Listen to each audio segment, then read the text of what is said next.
You say you want love, but only if it doesn't feel like a burden.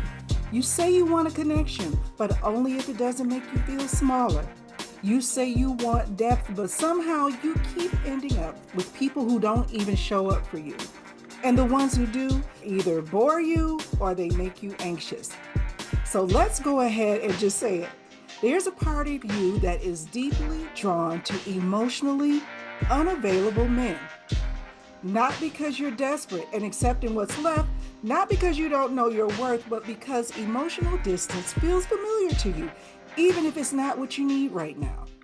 If you're new here, I'm Davina Dandridge, author of Brains Baubles, Do What Works for You, and creator of the Emotional Sophistication Map and the Self-Gut Check Method. This is Brains and Baubles, where women with vision learn to think clearly, lead emotionally, and stop putting everyone else's emotions before theirs. So let's talk about why emotionally intelligent, high functioning women like you keep getting caught up in relationships where emotional intimacy is always so far out of reach.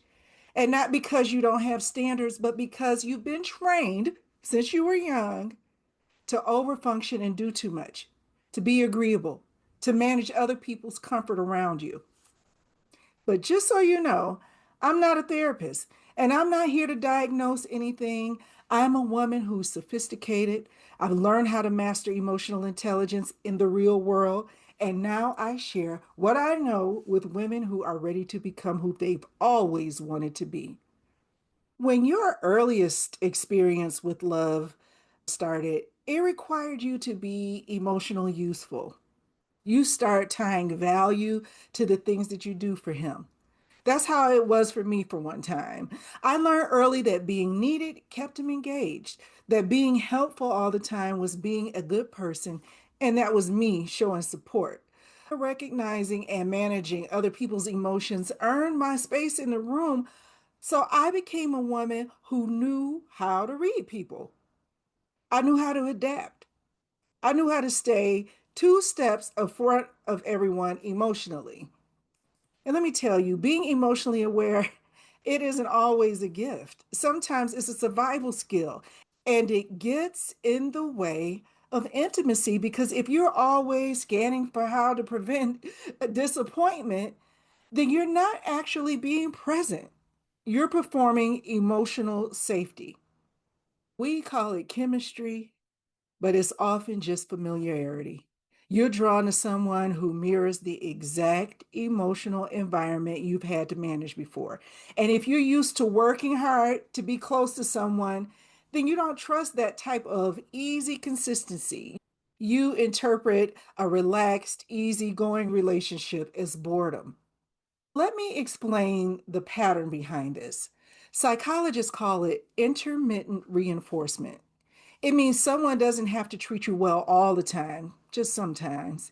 You seek those rare moments of kindness or connection, and they keep you hooked in the relationship because your brain keeps chasing that one good moment of earned connection, hoping that it'll come back. Now, apply that theory emotionally.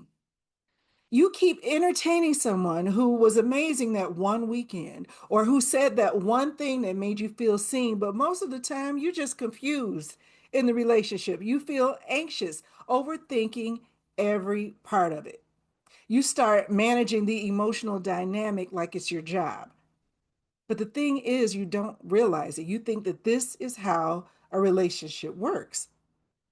I once worked with a client who said, I'm not even asking for a relationship. I just want to stop feeling so confused. And that's sad. There were times in my past where I've been there. I didn't want a relationship.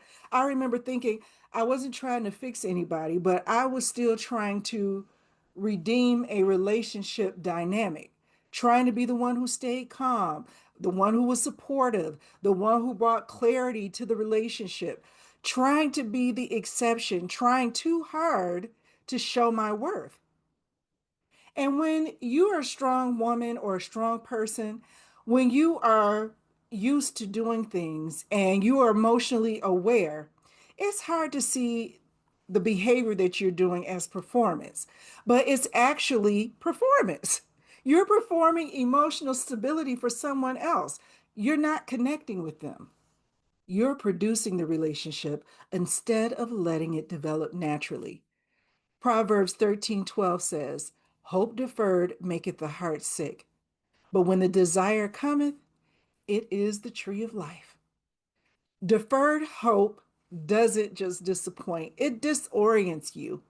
When you've been emotionally waiting on someone to show up in the relationship that you want, they're right there, you start mistrusting your own instincts. You think that your heart is broken, but in reality, you're not in a relationship based on real standards.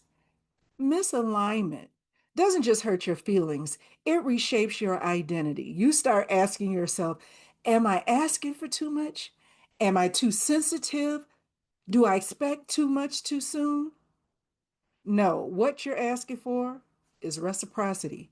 But you've been trained to feel guilty for needing emotional care. Before you go, just sit with this. If emotionally unavailable men keep pulling at you, wait until we unpack why you keep holding a place for them in your life. And they've never asked for you to hold their emotions. In the next episode, we're talking about over investing in potential. Not because you're naive, but because you were trained to see what people could be instead of honoring who they've already shown you that they are. What does a safe love actually feel like to me? Look down deep. Not the version that you've romanticized and fantasized about. Not a checklist, but what emotionally feels like I could really love a relationship like this. And it should be easy, it should be respectful, and it should be something that you can maintain. If you've never had that kind of love, you have to define those characteristics before you can identify them in your next connection. And if you want clarity around what's shaping your emotional expectations, go take the emotional sophistication map at davinadandridge.com. It'll show you where you're overfunctioning and how to interrupt those patterns. Hit like, comment, and subscribe, and answer this in the comments. When was the last time you mistook confusion for chemistry? You're not drawn to emotional unavailability because it's all that's available. You're drawn to it because you were taught to tolerate it. But now you know. And once you know better, you can plan better. That's strategy. And that is sophisticated empowerment that you're learning to trust.